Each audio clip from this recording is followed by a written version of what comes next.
ख़याल रहे कि मेरे पास तुम हो ड्रामे का आगाज़ गुज़श्ता साल अगस्त से हुआ था, जब इसकी पहली किस्त 17 अगस्त को सामने आई थी।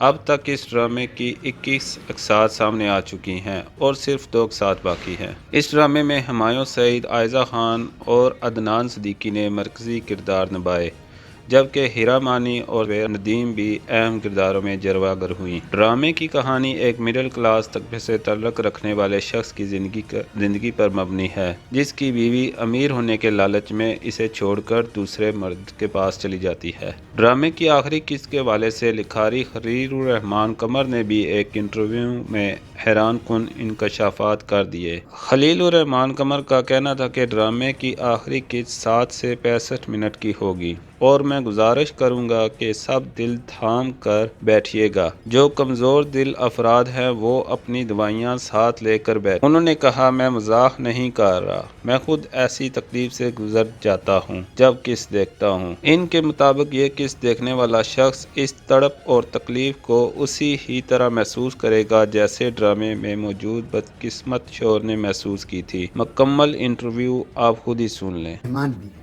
अब जबकि मेरे पास तुम अपने इख्तिताम के करीब है, तो उनके दिल के करीब रहने वाले इस ड्रामे के एंड के बारे में उनकी क्या फीलिंग्स है, आइए इनसे पूछते हैं। पहले तो जब ये ख़त्म होने जा रहा है तो मैं बताऊं ये ख़त्म कहाँ होने जा रहा है। ये तो दिलों में रह जाएगा, क्योंकि ये मेरे दिल में रहता है।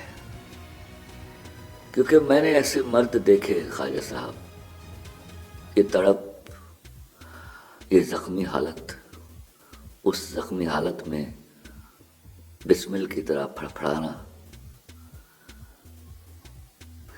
मैंने नोटिस किया ऐसे मर्दों की उम्र चाहे 40-45 साल हो, हालत उनकी 16-17 साल के लड़के की तरह होती है। वो सब कुछ अपनी आंखों से देख रहे होते हैं और चाहते हैं कि या अल्लाह ऐसा ना हो रहा हो। मैंने जिंदगी में कभी किसी पर तरस नहीं खाया, लेकिन खुदा की कसम औरत के हाथों बर्बाद हुए मर्द पर मैं तरस खाता हूं। 2001 में मैंने एक टेलीफिल्म लिखी, व्यापार। मेरे एक दोस्त हैं सुहेल अली टोनी साहब, उन्होंने इसको डायरेक्ट किया। बाबर अली और मारिया वास्ती ने लीड रोल प्ले किए। बहुत अच्छा गया वो प्ले, सुपर हिट प्ले था वो। लेकिन मेरी तशनगी नहीं ख़त्म हुई। मुझे लगा मैं अभी उस कर्ब को, उस तकलीफ को, उस एग्नी को मैं कह नहीं पाया। तो सोचा इसको एक सीरियल की तरह की शक्ल में क्यों ना कहूं। जो ही मैंने ये कसद किया, फिर मेरे ऊपर उतरना शुरू हुए इतने मुकालमे, इतने डायलॉग्स कि मैं उनको संभालता समेटता रह गया। तो ये ख़त्म नहीं हो रहा। ये मैंने, याद रखिएगा, एक परवरदिगार ने मेरे कलम से वो चीज़ भेज दी आपके पास जो बहुत सारी औरतों को संभलने का मौका देगी और बहुत सारे मर्दों को ये सोचने का मौका देगी कि ऐसी किसी औरत के मुंह पर थप्पड़ मारने की ज़रूरत नहीं है।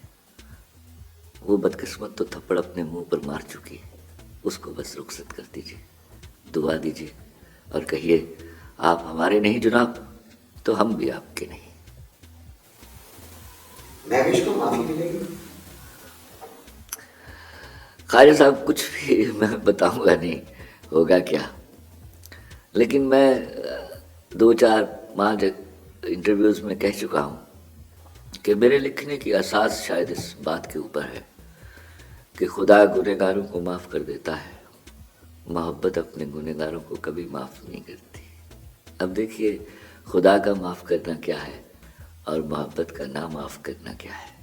ये 2 एपिसोड ही। मैं बस दूसरा एपिसोड जो आखिरी वाला है, एक तो मैं it will be news for the people कि वो 60-65 मिनट का है। और मैं सबसे रिक्वेस्ट करूँगा कि उस दिन ज़रा दिल थाम कर बैठिएगा। जो कमज़ोर दिल हजरात हैं उनसे मेरी बहुत गुजारिश है कि वो अपनी दवाइयाँ पास लेकर बैठे, क्योंकि देखे बगैर तो आप रह नहीं सकेंगे। तो खुदा के वास्ते, ये मैं कोई जोक नहीं कर रहा, क्योंकि मैं खुद ऐसी तकलीफ़ से गुजर जाता हूँ जब एपिसोड देखता हूँ। वो कम वक्त नदीम बेग ने उसको शूट भी ऐसा कर दिया है कि वो it is exactly what I wrote ना। मैं उसने प्यारे अफजल भी मेरा शूट किया, मंजली भी शूट किया। हम दोनों किसी ज़माने में उसको अपने दो बड़े सीरियल माना करते थे, लेकिन यहाँ वो जालिम कुछ वो कर गया है जो खलील रहमान कमर एग्जैक्टली लिख गया था। वो शायद 101% पर चला गया। इसलिए वो तड़प, वो तकलीफ़, वो देखने वाला भी उसी तरह महसूस करता है जैसे उस बदकिस्मत शौहर ने महसूस की थी।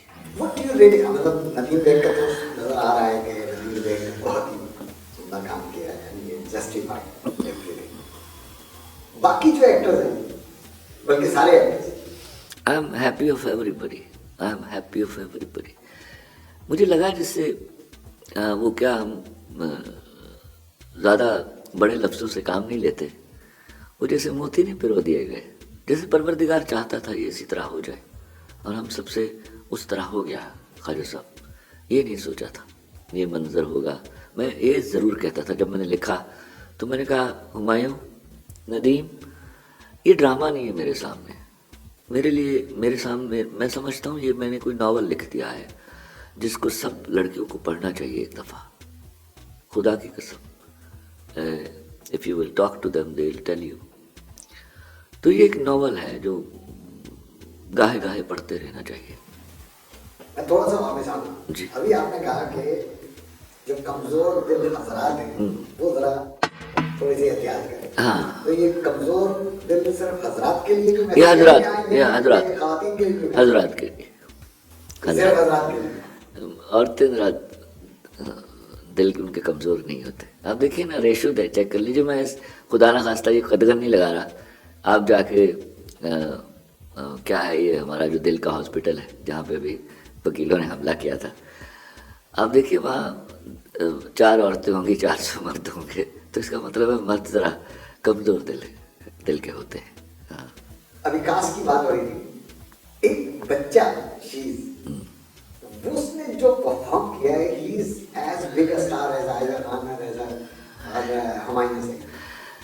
ख्वाजा साहब, जहाँ मैं उस बच्चे को बहुत सारा क्रेडिट दूंगा, उसके बाप को दूंगा कि वो बाप साजिद गुल साहब जो मेरे कलीग भी हैं, राइटर भी हैं और माशाल्लाह बहुत अच्छे राइटर हैं, वहाँ कि उसने ऐसा एक बच्चा जना हमारे लिए, that's a gift he give to us, you know. लेकिन इससे कहीं ज़्यादा मैं ये क्रेडिट नदीम बेग को दूंगा। लिल्ला, मैंने नदीम बेग को इस तरह वाले खाना क्रेडिट कभी नहीं दिया, लेकिन उस बच्चे से काम करवाना जो है वो उसी का काम था भाई। वाह, ये कमाल था, और वो कमाल नदीम बेग ने करके दिखाया इस दफ़ा। मैं I am so happy of this, you know. वो बच्चे की बच्चा एक्सपीरियंस आर्टिस्ट नहीं था, उसका जिंदगी में पहली दफा ड्रामा करता था, इसलिए आप ये बात कह रहे हैं? या well, I was so worried about it because ये बड़ा, इस बच्चे के बगैर तो ये प्ले ही नहीं था, मैं आपको बताऊं। तो मैं बहुत परेशान था कि बच्चा किस कमाश का होगा, क्या बोलेगा, कोई ऐसा बच्चा ना हो जाए वो पूरा परफॉर्मर हो, उसके अंदर बच्चा नज़र ना आए। कुछ लाइनें बड़ी थी उसके पास और उसको कहा भी जाना था कि यार तुम बड़ी बड़ी बातें करने लग गए हो, लेकिन वो अल्लाह ने एक तो वो तोहफे की तरह अल्लाह उसकी ज़िंदगी लंबी करे और वो हमेशा खुश खुर्रम रहे, और वो इसी तरह is a blessing for us, you no. वो बिल्कुल बच्चों की तरह बोला और वो सब कुछ बोल गया जो बड़े बोलते हैं। He is such a fine actor.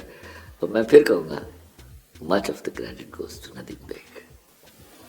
पिछले एपिसोड में उसने जिस तरह से प्रपोज किया, तो ये अगर वो एक्टर नॉर्मली, तो मैं समझता हूँ कि जब राइटर लिख रहा होता है और जरा मुश्किल जब चीज़ें लिख रहा होता है राइटर के मामले में, मुझे बिल्कुल भी मुश्किल नहीं लगा ख्वाजा साहब ये लिखते हुए। मेरा बिलीव था ये इसी तरह होना चाहिए। इसमें एक नयापन भी था, तरीका भी वो था प्रपोजल देने का। तो कहीं मैं कहता हुआ आ रहा था कि अगर मेरी उम्र बड़ी होती तो मैं आपको प्रपोज करता, यू रिमेम्बर। तो half of that was like this. He was proposing himself, but he was proposing himself. He was proposing for his father. That was वो टू फोल्ड खेला गया है इसमें असल में, कि वो भी हक अदा हो गया और वो भी हक अदा हो गया। मेरा पूछने का मकसद ये था कि जब इस तरह का कैरेक्टर होता है तो एक्टर को दिमाग में रखे बगैर लिखना ख्याली। ये मेरी ज़िंदगी में शायद कम हुआ कि मैंने एक्टर को दिमाग में रखे बगैर लिखा, लेकिन आप यकीन कीजिए यहाँ भी मैंने एक्टर को सामने रख के लिखा, क्योंकि एक्टर था खलील रहमान कमर। That kid is playing actually Khalil Rahman Kamar's role. What he इस was, ड्रामे में जो अक्सर लोग कहते थे कि आपका कैरेक्टर कौन सा है, जब आप कह रहे हैं सच्ची स्टोरी, वो रूमी का कैरेक्टर। और रूमी मेरे एक बड़े ही अजीज दोस्त हैं, डिस्ट्रिक्ट इन सेशन जज हैं, मेरे लंगोटिया यार। तो मैंने उनकी मोहब्बत में ये नाम रखा। तो रूमी असल में खलील रहमान कमर का बचपन है।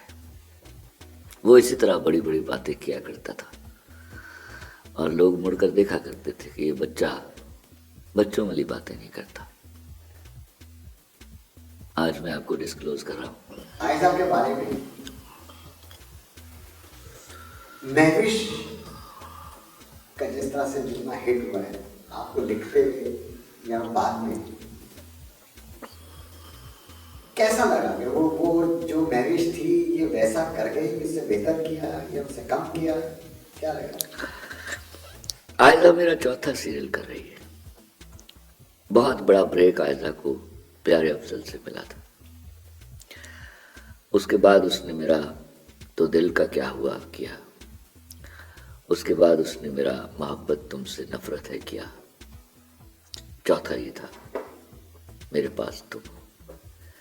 इतना शायद आयजा को भी अपने ऊपर यकीन नहीं था जितना मुझे या नदीम को या हुमायूं को उसके ऊपर यकीन था कि वो इतना ही अच्छा करेगी। वो थोड़ा परेशान ज़रूर हुई जब लोगों ने बातें शुरू की, मुझसे बात भी हुई। तो मैंने कहा बेटा याद रखना, मैंने उनको एक वाक़या सुनाया जो ताहिर सरवर मीर साहब ने मुझे सुनाया था कि वो प्राण साहब को इंटरव्यू कर रहे थे बॉम्बे में। तो उन्होंने देखा उनके बहुत सारे अवार्ड्स में, सैकड़ों अवार्ड्स में एक सैंडल पड़ा हुआ है। तो उन्होंने हैरत से पूछा कि प्राण साहब ये इतने मोतबर अवार्ड्स में एक सैंडल भी पड़ा हुआ है, ये क्या है? तो प्राण साहब ने जवाब दिया कि ये मेरा सबसे बड़ा अवार्ड है। तो उन्होंने कहा वो क्यों कर? तो प्राण साहब ने मुस्कुरा के बताया कि लंदन में राम और श्याम का प्रीमियर था और हम फिल्म देख के, उसमें ये बहुत जालिम आदमी दिखाए हुए थे, और ये फिल्म देख के जो ही बाहर निकले और सीढ़ियों उतर रहे थे दिलीप कुमार साहब के साथ, तो एक औरत ने खींच कर गुस्से से सैंडल मारा इनको। वो इनके कहीं लगा और ये गुस्से में आए तो दिलीप कुमार साहब ने कंधे पे हाथ रखा और कहा कि प्राण ये सैंडल उठा लो, इतना बड़ा अवार्ड तो कभी मुझे नहीं मिला। तो ये वाक़या मैंने सुनाया उसको। ये याद रखना, ये जितनी नफ़रत तुमसे की जाएगी, जितनी तुम्हें गाली पड़ेगी, ये तुम्हारी परफॉर्मेंस है। अगर तुम्हें गाली ना पड़ी तो समझना तुम परफॉर्म नहीं कर पाई। और अल्हम्दुलिल्लाह जितनी उसको गाली पड़ी है, she has done the job, she has done the job. किया तो उसने नेगेटिव रोल है, लेकिन वो हमेशा याद रखी जाएगी कि उसने बहुत सारी खातिन को सबक दिया था। अच्छा, ये कैरेक्टर्स तो बहुत सारे हिट हुए, बच्चे का भी और आयजा का भी और हुमायूं का भी और अदनान का भी और मोहम्मद अहमद साहब का भी। और क्या अच्छा रोल किया उन्होंने। We must be talking about Mohammad. मुझे कोई और सीरियल याद नहीं है जिसमें कोई गाड़ी हिट हुई हो। असल में इस प्ले में इन्होंने एक बेवकूफ़ी ये की, एक तो गाड़ी इनको बगैर नंबर प्लेट के लेनी चाहिए थी, वो इन्होंने कोई रेंटे कार वालों से मंगवाई। चलिए इससे उसका भला हो गया। वो गाड़ी हुमायूं और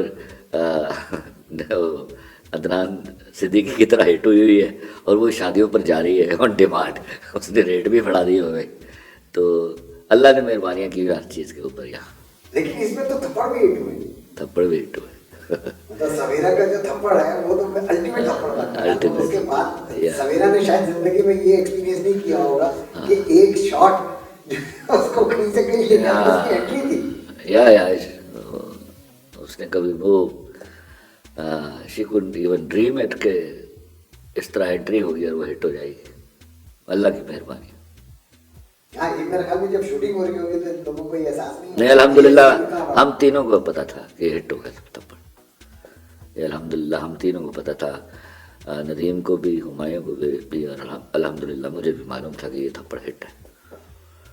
हमें वो भी पता था जो अदनान सिद्दीकी को, उसका इंतज़ार कर रहे थे हम, उसका बड़ी बेचैनी से हम तीनों इंतज़ार कर रहे थे कि क्या होगा उस दिन जिस दिन हुमायूं अदनान सिद्दीकी के मुंह पर थप्पड़ मारेगा।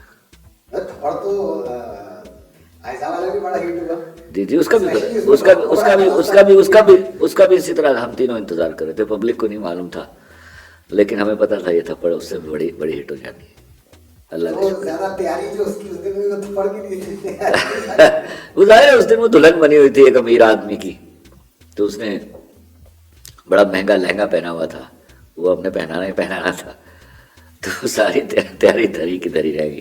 वो क्या पंजाबी में कहते हैं कि नाती धोती रह गई तो मुँह च मक्खी पै गई।